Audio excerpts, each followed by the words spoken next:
Good morning, friends, and welcome to another Sunday service. My name is David, and I'm recording today from Sunburst Sanctuary. Each week we have a topic, and the topic this week is honesty, practicing truthfulness. And there's a quote from Thich Nhat Hanh that goes along with this. He says, "I vow to learn to speak truthfully with words that inspire self-confidence, joy, and hope." And when I meditated and reflected on this topic over the last few days, the prominent quote that came into my mind was from Jesus. And he said a lot of things. One of the things that he said was that it's more important what comes out of our mouth than what goes into our mouth. And just how valuable it is to practice truthfulness and honesty on a daily basis, to honor those around us, to recognize and see their divinity all the time, knowing that each person is a valued member of the consciousness of divine spirit. And we're all in this together, and we're all here to help each other. And a good way to support each other is to always be truthful and honest with one another. We've heard since our youth that honesty is the best policy. And for the most part, I think that most of us strive to live by that policy. We embrace it in our hearts, and we really give it our best shot. I think some of us do better than others in this regard, but that's not really the point of this discussion today. If you are watching this video, you're probably old enough to have realized that telling the truth is not always as easy as it sounds. And that it's quite possible that at some point in each of our lives, we've done something. We've told a little lie, or maybe we've spread gossip about somebody, and it has gotten back to that person, and then that has become a painful experience for them, and it becomes a painful experience for ourselves as well. Because we not only dishonor others when we speak badly of them, we also dishonor ourselves. And this is the way of the human experience. We learn as we go through childhood and young adulthood and into adulthood. We learn that there are consequences to the things that we do that don't follow the golden rule. And the thing we have to always remember is that while we might feel really bad when something like this happens, there's no lasting shame in learning these human lessons. They're just lessons. They're things that we are here to learn about and to embrace and understand. And no matter what we do, Divine Spirit, our divine parents, always love us completely and unconditionally. Just like anyone who has a child or a pet, we know that unconditional love. And that's love that we're being supported by from this cosmic consciousness that we've all come forth from. So as we go through our little life experiences here on earth, and we stumble and we fall, don't get stuck on that. Get back up, learn the lesson, and move on. Become a little bit more honest maybe the following day than we were the day before. I wanted to read an excerpt from one of Yogananda's books. Paramahansa Yogananda, if you're not familiar with him. He wrote the book Autobiography of a Yogi, which I'm sure many of you are familiar with, and many, many other books, and lectured for probably 50 years, just dumping out unbelievable truths straight from the cosmos. And so here's something I found where he talks about truth. Truth is always wholesome. Fact can sometimes be harmful. However true it may be, a fact that goes against good is only a fact. It is not truth. Never reveal unpleasant facts that cause meaningless suffering to anyone else, such as speaking out unnecessarily against another's character. This is often done to well-known personalities by sensation-seeking newspapers or magazines. Yogananda lived back in the early part of the 20th century before we had social media, so he would probably be really freaking out right now if he saw the things that happen on there in terms of the slanderous behavior that goes on. The motive is to hurt the individual's reputation or to reap personal gain at his expense. Do not bring upon yourself the bad karma that results from revealing harmful facts against others when no true or noble purpose is served thereby. When you must evade revealing some unpleasant fact, be sure you also avoid implying that you are trying to hide. After all, God is forgiving, and we, His children, should be forgiving. Why should you be the medium of someone else's harm? Your harmful action will rebound and harm you too. We have to live through the results of every experience we put ourselves through.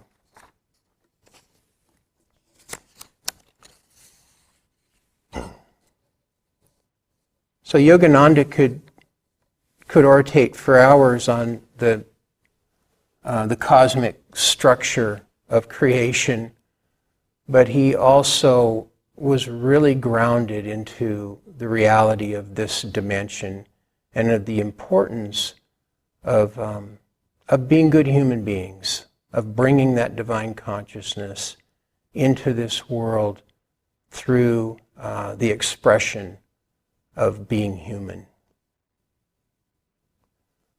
We're all doing our very best to be honest with each other. And there's another component to honesty and to truthfulness, and that is the relationship that we have with ourselves and the relationship that we have with our Creator. And while we most of the time really believe that we are being honest, we also have a lot of stories that we tell ourselves. And we have identities that are built up around so many things that really are just having to do with this one lifetime that we're living right now. We identify, we have a sexual identity. We have a political identity. We have an ethnic identity. We might identify with what our birth sign is. And we might have a dietary identity. There are so many things. And all of these are a composite of what our human experience is here in this lifetime. And the great teachers have always taught that it's important to not forget who we really are and where we really come from.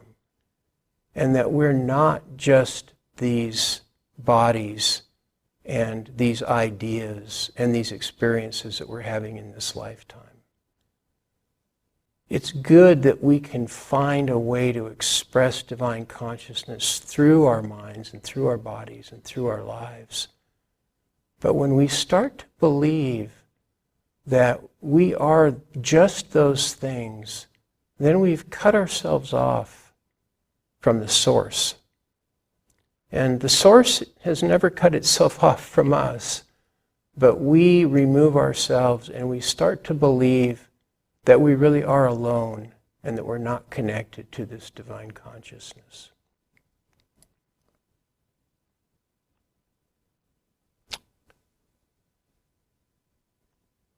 Yogananda, again, I'm going to talk a little bit about him. He used to frame this,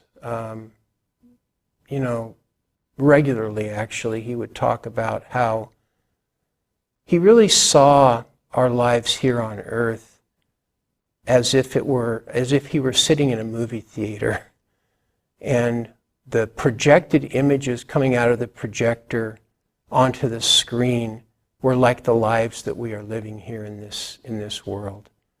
And that divine consciousness is in fact projecting all images in this physical world through the divine light, the first creation of light. And we come here like actors to play our part in this drama of life that's happening during this one lifetime that we're living.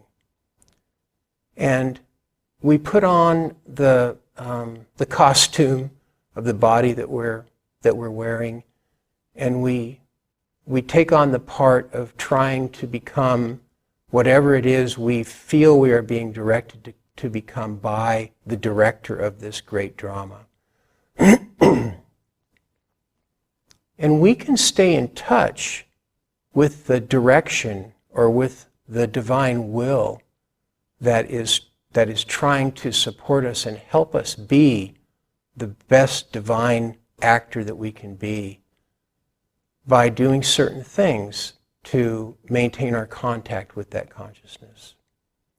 And one of the things that we can do is we can take some time each day to sit quietly and meditate. And during meditation, we can listen and try to receive divine guidance.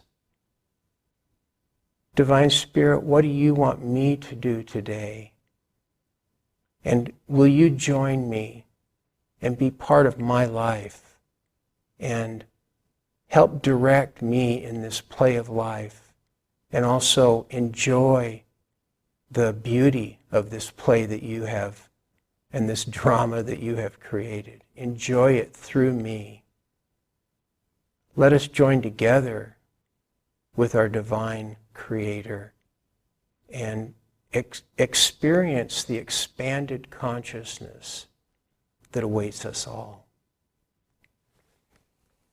Along those lines, I would like to read from Norman Paulson, who is the founder of Sunburst.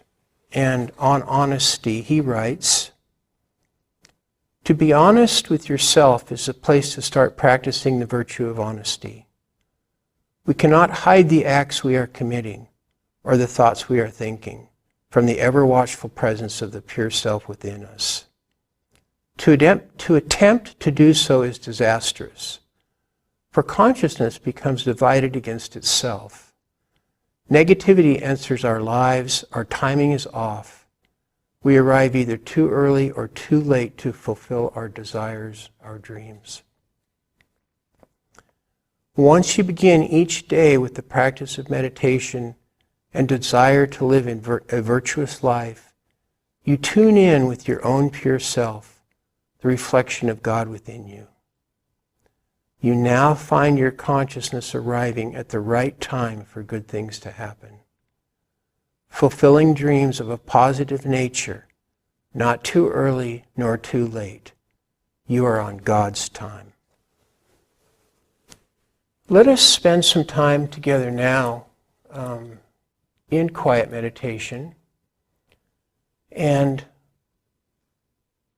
I was reflecting again on personal honesty and realizing it's very easy during meditation to begin our meditation with intention, but very quickly slip into daydreaming. we might have a project we're working on that consumes all of our brain power, or we might have the lyric to a song stuck in our head that goes over and over, and it's hard for us to focus and bring our attention to the point where we're trying to connect with Spirit. And so Thich Nhat Hanh, who we began this meditation with, he talked a lot about conscious breath. And he said that when our minds and our bodies are not connected, that if we practice conscious breathing, it brings them back together within just a few seconds. And during meditation, we want to have our minds and our bodies connected.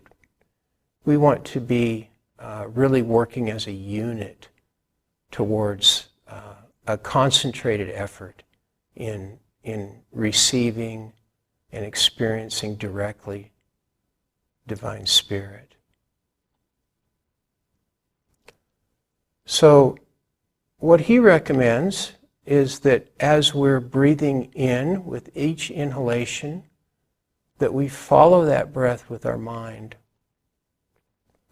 And we can even, if it helps us, we can even say the word in as we're breathing in. And just really, really watch it, really focus on it. And then as we exhale and we let that breath out, we can feel it coming out through our nostrils, and we can say the word out. It's just that simple. That's what conscious breathing is just breathing in and out and really staying focused on every single breath. And if we're doing that, if we're focused on our breath in that way, then nothing else can be happening. We're not daydreaming, and we're not thinking about our projects. So let's sit together now. Find a comfortable seat. We can bring the point of our focus here to what we call the third eye, the point between the eyebrows. Lower our eyelids halfway or 3/4 of the way down. If that's uncomfortable, we can close them all the way. And we don't want to cross our eyes, but we want to have this idea that our gaze is out here in front, maybe 6 or 8 inches out in front of our forehead. And as we hold our gaze there and we do our conscious breathing, we just allow a relaxation within our bodies. No tension whatsoever in any part of our body. We just sit straight and we allow the life force of Divine Spirit to inhabit our bodies, to flow through our energy centers, to give us clarity, and that we might feel that deep peace of Divine Spirit.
Well, welcome back everyone from your meditation. I hope everyone was able to have some successful conscious breathing and be able to hold their focus and their attention during meditation. I wanted to close today's service with something that I heard long ago. Someone once said in a little one-day seminar that I went to that how important it is to honor everyone in their absence. And I liked that when I heard it, because I know that we always honor one another in our presence. But as human beings, for some reason, we all like a good story, and we can slip into the habit of talking about people when they're not present. And many times we'll say things about people when they're not present that we might not say to them when they are present. And I think that it's a real spiritual discipline to try to control that quality that seems to be so salacious and so easy to slip into. I have a number of friends, and I have some friends who are pretty darn good at practicing this policy. They just will not engage in discussing other people when they're not present, unless they're saying something really flattering or nice about them. And I think that that's a superpower, and I really admire that in people who are able to practice that kind of honesty and that kind of truthfulness in the absence of the people that are being discussed. And I think that honor, it sounds a lot like honesty, honor and honesty. And I think that if we think of honor, it can give a real a feeling to the idea of honesty. Honesty is something that really is easy to intellectualize for me. It's hard for me to feel honesty the way that I can maybe feel other virtues. Like I feel compassion in my heart. I can feel what it feels like to be humble when I'm able to be humble. It's a good feeling. I can feel patience. It's like a wonderful feeling when you're patient with someone. It's a virtue that is very tangible. Honesty is something that is with us all day long in every discussion that we have. And if we're being honorable and we have the feeling of being honorable with people, and that we're really listening closely to them, and we're reflecting things back to them honestly, but compassionately and honorably, then I believe that we're really making a good effort to understand and to embrace the true meaning of honesty and being truthful. I want to thank everyone for viewing this video, and it's May 2021. There's going to be a point not too far in the future where we're going to be able to have services again and be able to see each other, embrace one another, and share in the love and the joy of Divine Spirit dancing within each one of us. Thank you.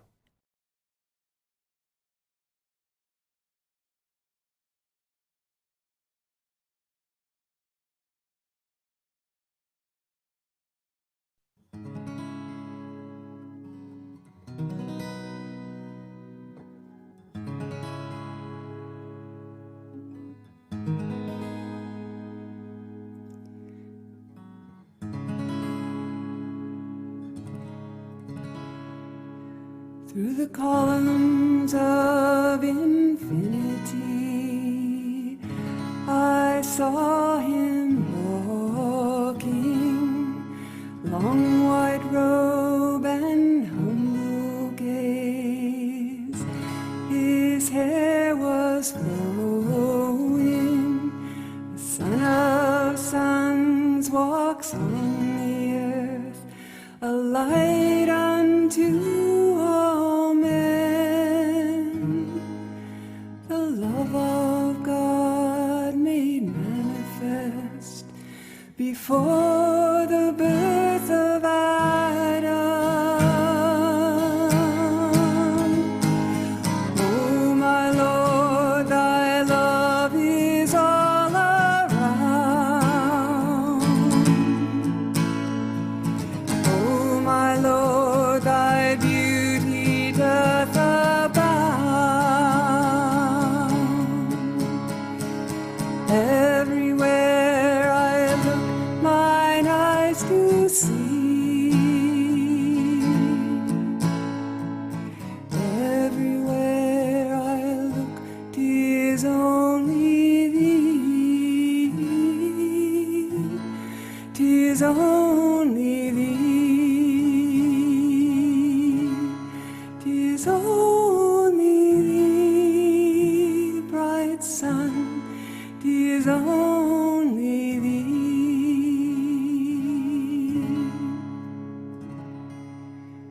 His virtue wholly changed my life, pouring down on me to taste that cup of righteousness, filling all my soul.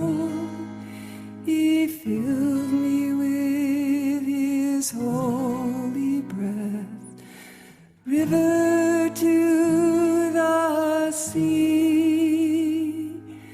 Never more shall I taste death in eternity.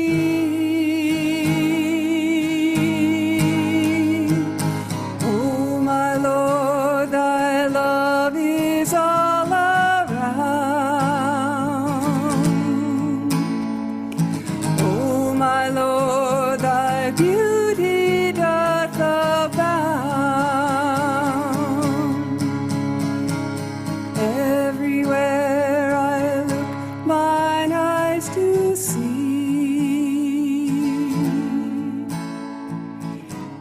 Everywhere I look, 'tis only thee. 'Tis only thee. 'Tis only thee, bright sun. 'Tis only thee.